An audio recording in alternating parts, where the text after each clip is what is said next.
यहाँ क्वेसन उठ्छ सोचिरालाई यस्तो के आइडिया आयो जसले गर्दा हुन्डा कम्पनी क्रिएट भयो, साथै कस्तो कस्तो डिसिजन लियो, यो सबै पोइन्टहरू एक एक गरी म क्लियर गर्छु। इयर 1946 मा वर्ल्ड वार 2 इन्ड भइसकेपछि चारैतिर फ्युलको कमी भइरहेको थियो र फ्युलको कमी भएको कारणले सबै मान्छेहरू प्राय साइकल नै युज गर्थ्यो र यो समयमा सोचिराले एउटा आइडिया क्रिएट भयो साइकललाई नै मोडिफाई गरेर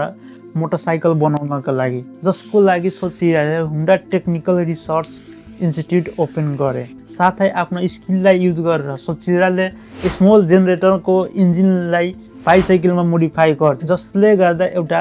बाइसाइकल क्रिएट भयो र यो बिजनेस सोचिरा कम समयमा धेरै प्रफिटेबल भयो, किनकि यो मोटरसाइकल युज गर्नलाई 100% पेट्रोलको आवश्यकता हुन्थेन। यसमा रिजिन र पेट्रोललाई मिक्स गरेर जुन फ्युल बन्थ्यो यसबाट सजिलोसँग चल्थ्यो र यो मोटरसाइकलको सक्सेस देखेर सोचिराले 1948 मा हुन्डा कम्पनी स्टार्ट गर्यो।